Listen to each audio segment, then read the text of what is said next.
Hello my dear health seekers, Inga from Health Origins here. So it's Christmas and holiday season right now, and I'm making some traditional Lithuanian dishes, one of which is sauteed sauerkraut. This is such a delicious dish to have with some boiled or roasted potatoes. So let me show you how we make this. By the way, so that you know, in Lithuania, this dish is called tušinti kopūstai, or sauteed sauerkraut, I guess in English.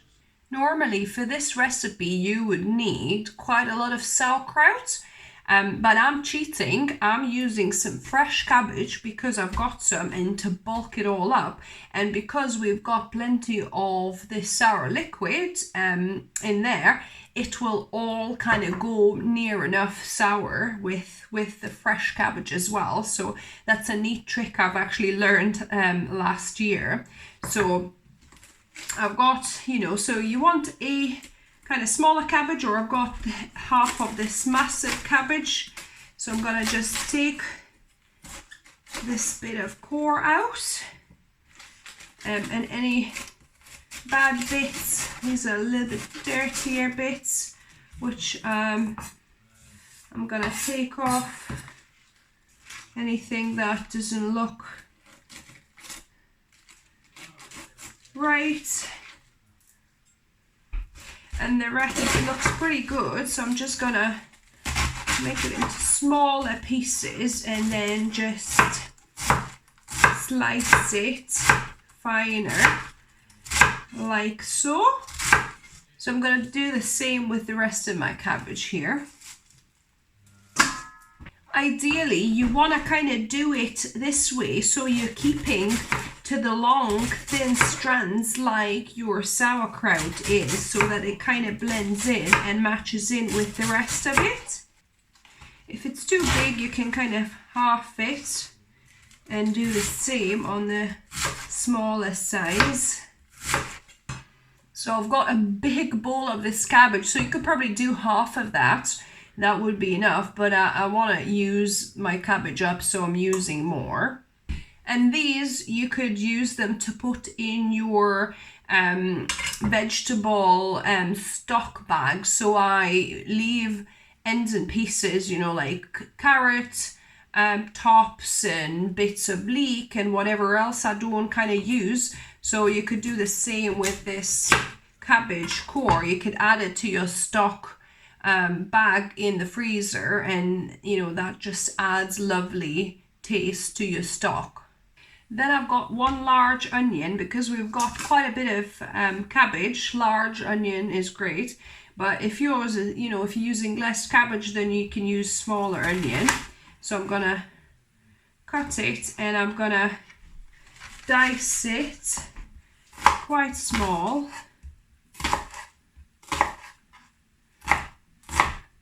Into little cubes here.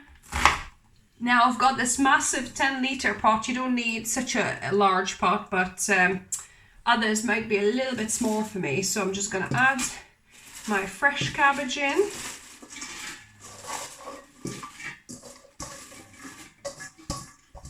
Then going to add my onion.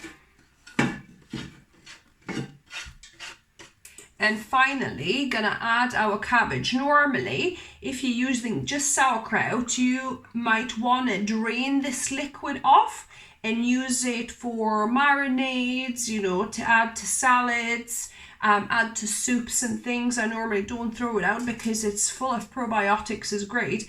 But because we need more sourness in this dish, then I'm gonna pour the whole lot in. So this is about half a litre of sauerkraut. I had a little bit of sauerkraut out of this, so maybe it's like 300 grams now left of actual sauerkraut, as you can see, and the liquid from the jar, which will add that kind of sourness we want.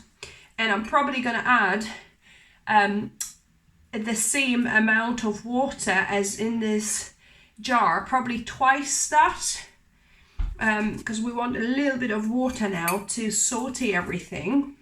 So I just filled the jar, so we'll start with half a litre of water for now. and see how we go. We could always add some more, because obviously the cabbage will release its own juices, and it'll saute in its own juices as well. So I'm gonna put this on the heat. So I've got this on medium-low heat now on my induction hob, and you need to put a lid on this. This is a pressure cooker, right? So my lid is for pressure cooker. However, I'm gonna just leave it on release because we don't want to pressure cook this. We just want to kind of saute it with the lid closed. So I'm gonna saute it for about 15-20 minutes and keeping an eye and checking whether we need to add more water if it evaporates too much. Now the cabbage has sauteed for a good 20 minutes with the lid on, covered, and it's really nicely softened. There's still a bit of water, as you can see, so we're gonna let that evaporate mostly before we proceed to the next step. If yours is way too much water, at this point you might want to pour some out, but mine hopefully is not too much, so I'll let this cook a little bit further, open with the lid open, and let it just evaporate out. So water has now near enough evaporated. There's a little bit left, but not too much. So what you want to do at this stage, you add either some tomato paste or some ketchup, or you can do a combination of both. So what I've got here, I've got some apple ketchup. I'll link for you down below how you can make your own. So I'm going to add a couple of tablespoons of that, but tomato is really key here, so I'm going to add about a couple of tablespoons of tomato paste as well. And that will be in, instead of pure tomato ketchup here. So mix, and this could be it. You'd need to saute like this for a few more minutes. I also going to add about 1/4 teaspoon of salt here, because obviously most of our cabbage was not salted. It was fresh cabbage, because if you use all sauerkraut, that already has salt in it. But on this one I needed to add a little bit here. So all you would do is kind of saute this with the lid open for another 5-7 minutes or so, just to let that tomato kind of saute together with the cabbage. But additionally, in Lithuania we always add some oil to this, and this is completely optional because this is a festive season and I've got a little bit of oil left. I've added about a couple of tablespoons of oil here, because I just, we don't eat this very often, and I want to make it as I remember it from my kind of childhood days, how my mum used to make it. So I'm going to add just a couple of tablespoons of oil, and that just kind of helps to create kind of more slightly different mouthfeel. But you can certainly make this without any oil at all, like I showed you just before. You would just saute it with the tomato paste or ketchup for a few more minutes, and you would get very similar effect.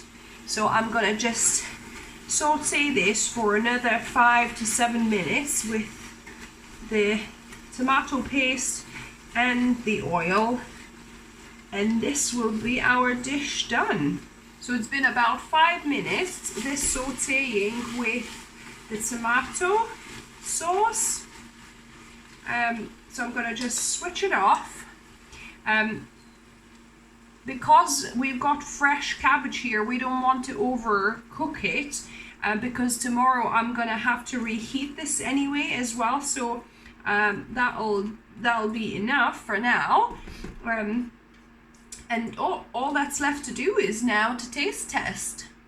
And now, of course, the best bit, taste testing. So here I've got a little bowl dished out for myself, and it's still very hot, very warm.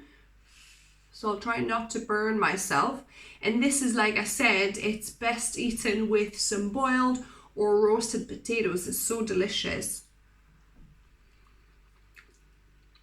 Oh my goodness, guys. I could really eat this, you know, for every meal for quite a while. I love this so much. It's so aromatic, and because I mixed some fresh cabbage with this, you know, sauerkraut, it kind of, and added that liquid, it's all kind of turned into what the sauerkraut would be anyway. So it's such a great way to make more of your, you know, of your sauteed sauerkraut without actually having to use too much sauerkraut itself. Like I had like just a little, you know, 500 ml jar, but I made the whole big pot because I added a whole fresh cabbage. So I'm gonna be doing this all the time before, you know, like my grandma used to do, and you know, my mom, and we used to just put like a whole, because we in Lithuania we make into liter jars or 3 liter jars, even like big massive jars. So we would kind of almost empty a full liter jar into the pot and do it with that. But because I didn't have too much sauerkraut, you know, I decided to do this, added some fresh last year, and it worked so well that I'm kind of doing it every year now. So yeah.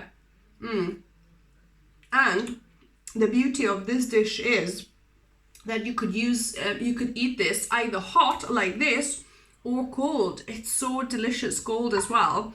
It just works beautifully. So if you haven't tried this Lithuanian sauteed cabbage, definitely try it and let me know down below what you thought of it. If you like the video, give me a thumbs up, please. If you're new to the channel, welcome and subscribe for more videos. I upload a couple of videos for you guys every week of healthy, whole food, plant-based recipes, normally without oil, but like I said, because it's holiday season and, you know, once in a while I don't mind adding a tablespoon or 2 of oil to traditional Lithuanian dishes that can do with it. Yeah, I don't mind that, as long as you don't make it as a part of your daily diet. Then a tablespoon or 2 of oil every so often will really not harm you. And remember, food is fuel, so be mindful of what you put in your body. Until next time. And happy Christmas, happy festive season, everybody.